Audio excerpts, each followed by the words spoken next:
iPhone කියලා සියලු දෙනාම පිළිගන්නවා. මේක මේ ලවුඩ් ස්පීකර් වලට යූස් කරන ඇම්ප් එකක්. මේක මම ගෙනාවේ නම් යකඩ බඩු කඩේක තිබිලා.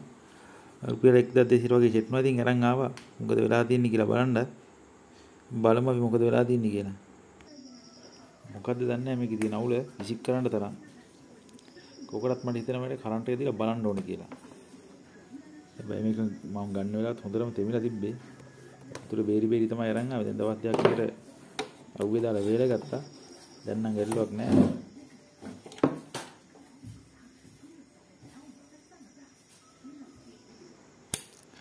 ස්විච් එක ඔන් කරා.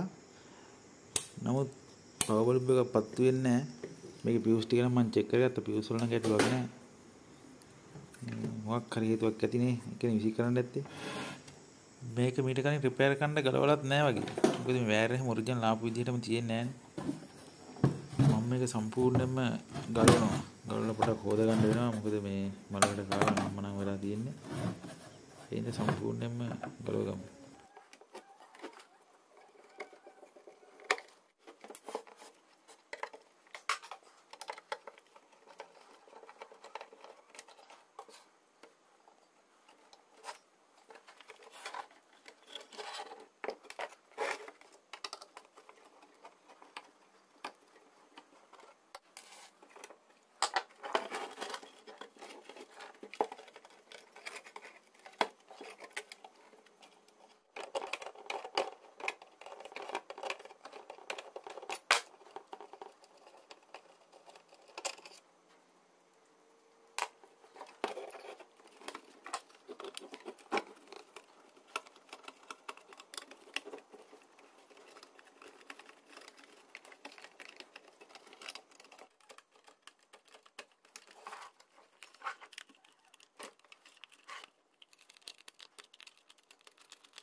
මෙතන මේ වොලියුම් කන්ට්‍රෝල් තුනම කැඩලා තියෙනවා. මම හිතන්නේ මේක උඩට මොකක් හරි වැටිලා වගේ තමයි කැඩලා තියෙන්නේ. කන්ට්‍රෝල් තුන තියෙනවනේ.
මෙතන මේ රෙක්ට්පෙයාර් දෙක තියෙන බෝඩ් එකේ පොඩි ෂෝට් වීමක් වෙලා තියෙනවා. මෙන්න මෙතන පාත් එකෙන් වෙන් වෙලා තියෙන්නේ. ඒ කියන්නේ ලොකු ෂෝට් එකක් වෙලා තියෙනවා. මෙතන සම්පූර්ණයෙන් වෙන් වෙලා අනිවාර්යෙන් මේ රෙක්ට්පෙයාර් දෙකෙන් එකක් අනිවාර්යෙන් මොකක් හරි ෂෝට් වීමක් වෙලා තියෙනවා. මේ අපි කොකට පවර් දීලා බලමු ලයින් එක බලලා ෂෝට්ද කියලා.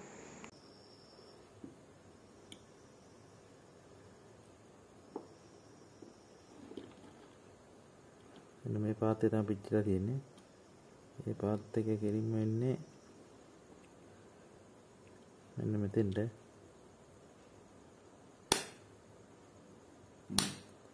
අපිට පේන ඇති ලොකු ෂෝට් එකක් තියෙනවා කෙලින්ම. මෙතන මේ රෙක්ටිෆයර් දෙකක් තියෙන හේතුව තමයි ට්‍රාන්ස්ෆෝමරෙන් එන එක DC කරන්නත් අනිත් එක මේක බැටරියනුත් වැඩ කරනවා. ඒ බැටරියෙන් එන ලයින් එක මේ DC කරලා තමයි ඇතුළට ගන්නෙ. ඒකට තමයි රෙක්ටිෆයර් දෙකක් තියෙන්නේ.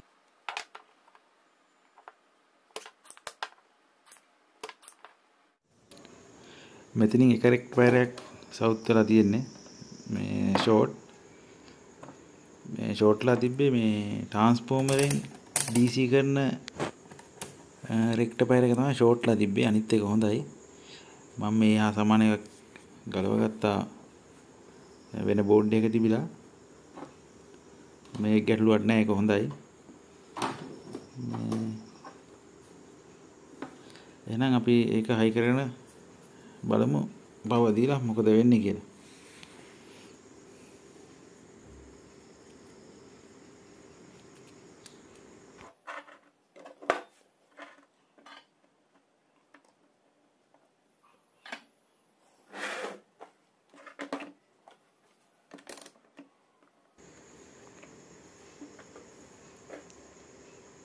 ඒක නම් අවුලක් නැහැ. වෝල්ටේජ් හැදෙනවා.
ඔන්න වැඩේ ඉවරයි. මේකට මම අලුතින් දැම්මේ කෑලි මයික් වොලියම් කන්ට්‍රෝල් 3 දැම්මා. ඊට අමතරව රෙක්ටිෆයර් එකක් අලුතින් දැම්මා. මේක හදන්න මහලු කාලයක් ගතුනෙක් නෑ. මොකද මේ ට්‍රාන්ස්ෆෝමර් දෙක චෙක් කරගත්තා. ඊට අමතරව මේ රෙක්ටිෆයර් එක චෙක් කරා. ඊට අමතරව පවර් ට්‍රාන්සිස්ටර් දෙක චෙක් කරා. එච්චරයි. වෙන මොකුත් චෙක් කරලා බැලුවත් නෑ. පවර් ඔන් කරන්න හදන්නේ. පවර් එනවා. පවර් ගැටලුවක් නෑ. පවර් ආවා. ඉන්න කොළ පාට ලයිට් එක පත් වෙලා තියෙන්නේ. අපේ 1200 ට්‍රාන්ස්ෆෝමර් දෙකක් වටිනවනේ. මේ හරි අපි බලමු. ස්පීකර් දෙකක් සෙට් කරගෙන බලමු මොකද වෙලා තියෙන්නේ කියලා. සවුන්ඩ් පැත්ත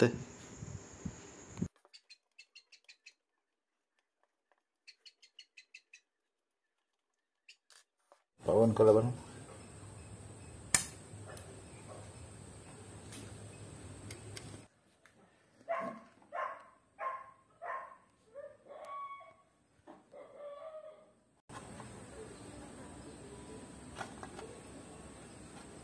අඩේ වැඩ ඇම්ප් එක වැඩ කරනවා කිසි අවුලක් නැහැ. බලමු අපි සින්දුවක් දාලා.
කිසි මවුලක් නැහැ. සුපිරියටම වැඩ.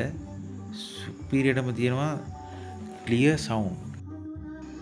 බලන්න ඉතින් මේ පොඩි අවුලකට ඉතින් මේවා මේ රුපියල් 150කට 200කට මේ අකඩවලට විකුණන්නේ මිනිස්සු. අපි වගේ මේ වගේ වැඩ කරන කාට හරි හම්බුනේ හින්දා මේ වගේ නැවත ප්‍රයෝජනයක් ගන්නවා.